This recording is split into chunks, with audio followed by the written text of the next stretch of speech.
Hey guys, welcome to this episode of the show. I think it's the 4th episode. This is a very special episode. How special? I'll tell you how special. We have a guest on that a lot of you fell in love with on SC and on. I fell in love with her many years ago when I came out of her vagina. That's right, it's my mother.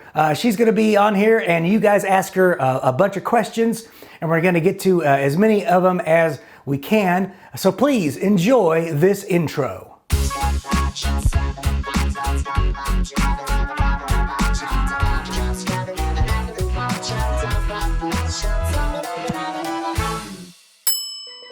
Hello guys, look at that. You may have noticed something crazy happening on your screen right now. That's right, I took a suggestion, I got a mug, and look at that guys. Let me get it in here and let it focus a little bit. Is it gonna focus? That's right guys, I went ahead and bought myself a mug with the title of the show on it, just like the old show. It feels great having a mug on here. I'm not gonna tell you what I'm drinking, and I never will. You'll always have to guess what's in the mug. What's in Daddy's mug? That's gonna be a game that we'll never play. You can play it in your own mind. That's what's gonna happen. I got a note from somebody that said, all these, and I knew this already, so this wasn't news to me, but I'm choosing to ignore it. Because so often in life, I do things the incorrect way and it always fails. So why should I start taking logical advice at this point? I mean, it's really pointless. I'm going to be dead in about 20 years, so who cares? But this guy was saying that, Nick, I don't know if you, depending on your audience and sort of not having a focus of the show will last very long. And he has a valid point because all other YouTube channels are about one thing and they beat it the fuck into the ground and everyone, I guess, loves it and gives them millions of views. I don't get it. I mean, that's fine. And the thing about me though is my brain doesn't work that way. I like lots of things. I don't like just one particular thing. And I'm sure all these other people like lots of things too, but I don't know what this is yet anyway. So I'm just gonna keep kind of, rambling like I do. And if people keep watching, then I'm doing something correctly. I don't know. Again, I don't know much, but I know I love you. But as I teased in the pre-intro, my mother is going to be joining me in just a minute. I wanted to say, I don't know if you can see it, this shirt I'm wearing is from my buddy Richard Ross. He's an artist from Dallas, Texas. And he does amazing paintings. I'm gonna put his info in the thing below. He sent me a Time Bomb shirt. I'm sure you've seen my Angry Peace shirt. He did that one too. You could probably buy his stuff online or check out his artwork. It's great. I'll put all that info below. I have the questions for my mom right here. I wanna thank you all for getting them to me, but hold on, I'm gonna put my mug down for a second and get this high tech. It's very high tech what I'm doing on the show today, as you'll see in a second. Let me just take the phone here and get it right here, get it on there real nice and good. There we go. And I'd like to introduce my guest for today. I hope she stays secured to my chest. That's where she always is, folks, in my heart, close to my chest. But I'd like to introduce my mother, Mama Gibbons. Are you there, Mama? Can you hear me? Yeah, I can hear you. Very good. What are you doing? I'm doing a show, a crazy internet show that hundreds, can you believe it? The first episode has over 300 views. Which, wow, you mean I wasn't the only one? Unless you watched it 300 times, which I would not put that past you. Yes, it's crazy. Now, you know what that amounts to in YouTube money? No. Jack squat. I'm negative YouTube money, but that's okay. We need to fix that. Well, if you know a couple million people, if you can call them tonight, Mom, get on the horn. Okay. Oh, okay. And do that. All right, that'd be great. This is my mother, everyone. She gave birth to me many years ago. I don't even want to think about how long ago it was because it's too long ago at this point. But I thank you for that, Mom. Thanks. You're welcome. All right. It was my pleasure. This is better than as seen on because there's no delay. Like even when we were in the studio, it was hard to talk to you on the phone. Oh, I know, it's hard to get a hold of you. I know. Just ask my wife. I'm always greasing myself up and running around the house. You're slippery as a grease pig, huh? That's right. That's that East Texas wisdom coming out, guys. All right, I have some, Mom, let me indulge you. I have some questions here. I'm going to fire them at you. I'm not, Don't worry. Mom, I gotta tell this about you, Mom. I'm gonna tell a truth on you real quick. Mom's a little shy, guys. She's a little shy. A little. Well, she's a lot shy. She's very opposite of the old Gibmeister here. Actually, that's not true though. I am insufferably shy in a public setting. But in front of a camera and on a stage, for some reason, I blossom like a rose full of bees. Same as your dad. That's right. Dad does that too. Well, that's good. That's a good quality for what I do, I think. It's not a good quality for life in general. It's a bad quality. All right, are you ready? Do you have your brain fired up? Have you taken all your medication this morning? I've taken it, but I don't know if it's working. In the world. We're about to find out. Okay, here's one of my. These are all from Instagram, actually. Only people on Instagram ask me so. Queen BG wanted to know. That's her Instagram handle. She said, "Are there any childhood toys that Nick could not live without?" And she wanted to add to that. Was there anything that I used to drag around and play with or sleep with at night? Oh my goodness. Okay. One thing was a big old stuffed Roadrunner, like from the cartoons. The beep beep guy, yeah. Yeah, you love that. So you carried that around a lot. But the one thing you didn't want to sleep with, like we told before, is the Count from Sesame Street. He is a vampire, and I don't know why you would put a vampire in a room with a child. You loved him during the day, but I could hear his head hit the wall when you threw him out at night. Well, that's because I knew at any point during the day I could just put him in the sunlight. He was my bitch during the day, but at night that was his time to play, and I needed him out of there. I don't remember the Roadrunner. I remember a Pink Panther that was huge. Well, you had both of those, but the Roadrunner was more smaller, I think. You could carry him around because you were tiny. So I was. The Pink Panther was bigger than you. I've made up for that. Only the tiny part, just not in heights. Just the width part of me has gotten bigger. Oh, can I tell what you used to drag around, or will this be not a good thing to say? You know that I can't remember my childhood at all, so I don't know what you're going to say, but I think the audience needs to know. So you go ahead. Okay. I would catch you with your pillowcase, and you had our little white poodle in it, Charlie. Our little poodle Charlie, I would put in the pillowcase and put it around my shoulder like I was Santa Claus, and I'd walk around the house with our poodle in a pillowcase. Or you would let him scoot on the floor and just kind of drag him slow. I mean, you weren't ever mean to him. No, I wasn't like wailing. I wasn't taking the pillowcase and then wailing it against the wall or anything. No. You were taking care of him. I wasn't looking for the nearest bridge to throw him off into the... You did like to drag him around. That's all right. He deserved it. Probably he had bad karma, I bet. He was a sweetie pie, though. He put up with a lot of shit. He was. All right, on to the next pressing question. The Bryceberg wants to know, what is your favorite creation of mine, your son, Nick? What have I done, I guess it could be anything, right? I mean, artwork or... Okay, well, oh man, so much to choose from. I know, right? I'm a very prolific artist. Okay, of course, you painted your whole bedroom with cartoon characters from floor to ceiling. I did that. I did do that. Thanks for letting me do that. You're bad parents. But when we remodeled the room, I had to take out the little 3-foot section. You had penned and inked from top to bottom with just tiny little drawings. Everything was just. Do you remember that? I do. That took forever. I did. It looked like I tatted the wall. Looked like it was just black and white, little tiny drawings. Oh my gosh! And every one of them was different, and they led to all these different stuff, and that was my favorite thing. And they told me they could take it down and put it back up, but they didn't. Oh, is it lost forever? Yes. In the annals of time. Well, that's good. See, it's funny because I think that they. Yes, go ahead. There's more. The funnier, can I say Christmas poo?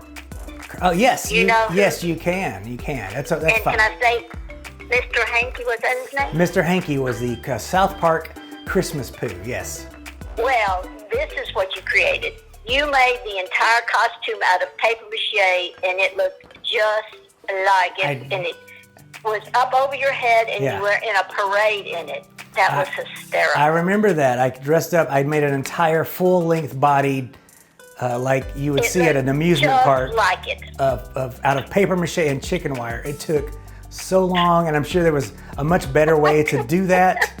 But if anything, I'm a glutton for punishment, and I have OCD, so I will just hammer away at something no matter how long it takes to do. Mr. Hankey, thanks for, I probably could find a picture of that somewhere. In fact, Well, I was wanting to send you pictures of your drawings, but I didn't know if we would get in, trademark issues of those. So I don't on know. the wall. There's no trademark stuff. But Okay. all right, here we go. The next question is from Tired Eye Kyle. What's your favorite piece of advice that you've ever received? You. Mom. Okay. Corny? Can it be corny? Oh, very corny. The cornier, the better. Okay, well, my mama told me that a smile doesn't cost anything to give away, and I should give them away all day long. So Now you can counter that with the man version of "you're prettier when you smile," which is not the same. Doesn't have the same weight, or doesn't have the same sort of connotations. All right, well that's a good. So giveaway smiles are free. Give them away. that's right, because I usually turn into another one from the other side. So That's good. I smiled. I smile. It's harder now with the masks on. Oh, I know. They can see it in your eyes, though. I've noticed. I've seen when people smile at me with the mask on. And Yeah. It's usually You because they're know probably they're not. undressing me with their eyes.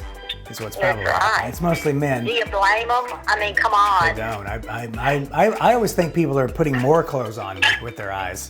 All right, Pooster, my buddy Pooster, had two questions for you. What was the weirdest thing you remember Nick did as a kid? And what's the record number of cookies you've ever baked at Christmas?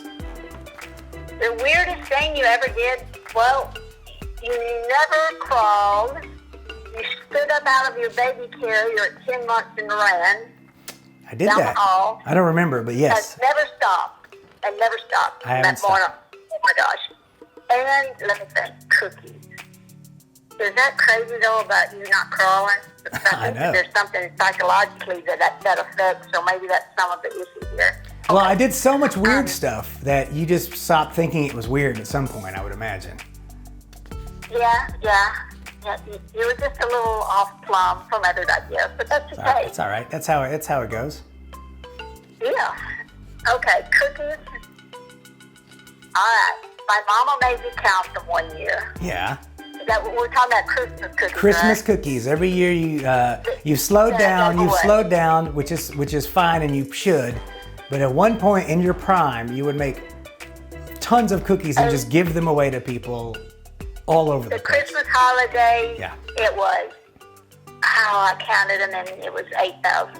8,000 cookies. Now, was this when you had the convection oven, or not yet with the convection oven? Yeah, I had 5. Yeah. Well, I think it was back then. Well, at any rate, you have 3 ovens, right? 3? Well, really 5, because I have 2 double ovens in the stand-up oven. So. All right. Well, anyway, that's a lot of gosh darn cookies, Mom. You should have probably seeked help at some point for your cookie baking addiction. No, that's my therapy. All right. Fair enough. Okay. All right. DJ SFU 2020 asks, and I don't know what that stands for, and I'm not sure that I do want to know what that stands for. But that we want to ask. I'm not going to ask. Okay. I'm not going to ask. How did you raise Nick to be such a great host? Thank you, by the way. And also, did you beat it into him? And what's your favorite album and artist? So that's Oh my gosh. 2 questions there. That's too much questions. I know. Okay. Well, I don't think I raised you other than being, polite and kind and doing things for other people, but the nonstop talking you were just born with, because your grandmothers would come up here to visit and they would take a breath and look at me and go, does he ever stop talking? No, the answer is no. I don't. And I said, no, he doesn't. Now, I don't think, when I think of you, I don't think of you as a big, music. I mean, I know you like to listen to music, but I don't know if I know that you have a particular favorite artist or album. Well, that's a hard question because, when you started listening to rock and roll and you're 6 years old and Elvis Presley, you've been through a lot of genres of music. So Yes. You know me, I like, well, you know what I liked in the 80s. Yeah. So I kind of still listen to some of that. Yeah. I just, if it gets me up off my feet, I like that. All right. So you like music that gets you moving. You don't like to pigeonhole yourself, which I think is respectable. Like, I don't think I can name a favorite album because it constantly changes. Right. So yeah. So all right. It's a fair answer.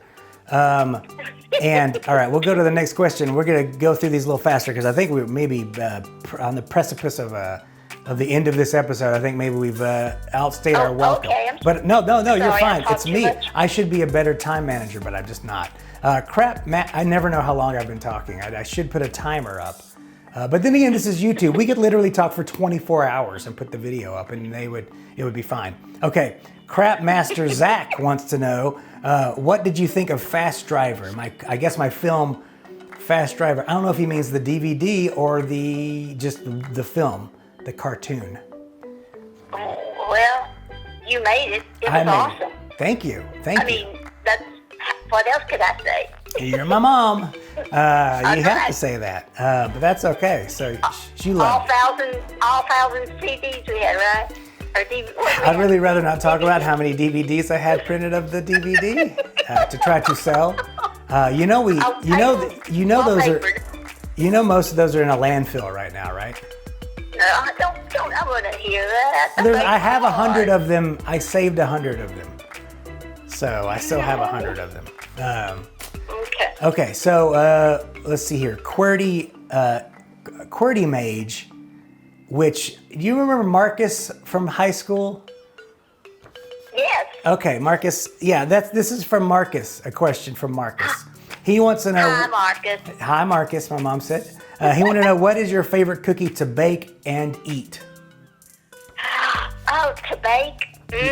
Well, if we add the to eat, it would be green trees. But those are good. I love doing cutout cookies and decorating them. Those are great. My mom does these sugar cookies, different shapes, and she will painstakingly take different colored icing and sprinkles and just decorate the fuck out of them. Sorry, Mom. I try not to curse as much because you're on the phone with me, but I appreciate it. The people want it. They need it. So I got to feed them a little bit. And all right, that's good. That's good. All right, I'm going to go to this is the last question. And it's a very important one. Deception123321 wants to know, how many tacos does it take to feed Nick? As many as you want, I guess. No, the answer is 3. 3 tacos. You should know that. All right. And also, this isn't a question. If you wanted more, I'd make you more. That's right. That. I know. You're a very good, very gracious host. And this isn't a question, but Sam just wanted to say hello and he loves you and misses you. So. My Sam? Yep, you're Sam. So. Tell Sam I love him. Oh my gosh. I will. I'm sure he's watching. So sweet. He's a sweetheart. He's my best friend from high school and into college and still to this day. We live far away, but we still check in as much as we can. And he's the best. He is the best. Yeah, he was a good friend. Still is a good friend. Sam, I love you. Oh, I'm gonna start crying. No, I'm not. All right, Mom, you did great. Wow. Well, I've been a nervous wreck. You shouldn't have been. This ain't nothing. This is just talking. We're talking. Okay, but I think maybe you answered a question by what you said when you were so kind to tell me I was a gracious host, so maybe that's where you learned. Well, I learned to be a good host, a gracious host. Oh, that's probably it. You just called me that. So I watched you treat anyone that came into our house as a member of the family, so maybe that's where I got it from. I don't know where I got my horrible anger, though. But I do know where I got it. Have you met your father? I know, yeah, that's where I got it from. That's where I got it from. Or your grandfather? Oh boy, it runs in the family. Got a handle on it. That river runs deep. Awesome. I know, I'm trying. It's an everyday struggle. I know, but you can do it because Dad did it, and he's awesome. Yeah, but he's so old. I don't want to have to wait till I'm that old. Maybe I won't. Well, you've been gone for a while from home, so you don't know exactly when you started. Yeah, I guess you're right. So. I wasn't clocking it or anything. All right, well, thank you, Mom, for being on the show. I'm going to say goodbye to everybody, and we're going to wrap this up. Do you want to say Okay, anything darling, to? I love you. I love you too. Thanks for being on the Okay. show. Most importantly, thanks for watching the show. I hope you liked. I can get my mug now. I had to put my mug down because I had to duct tape a phone to my chest and read questions off of a piece of paper. Please send me more questions, more ideas. If you have a T-shirt that you made that you want me to wear, I have some T-shirts coming already. I'm wearing one right now. And more coming, so send me a T-shirt that you've made. I'll give you props on the YouTube page. And if you have any music that you want to let me use for the show, if you got a 10-second piece of music that's fun and bouncy, excuse me, that you want me to use for the intro, shh, Mom, hush, then that would be great too. Anyway, also, Mom, I wanted to tell you, Queen BG wanted to say that she loves your snorts. There you go. She loves your snorts and giggles. Okay. So there we go. There's a couple. We got a couple little piggies in there. All right, guys. Thanks a lot. I was going to burp for you, but that's not right. So. No, that's very rude. No one would ever burp in front of a camera. Okay. Thanks for watching, and please tune in next time. This is If You're Like Me, and if you're like me, you're like me. Bye.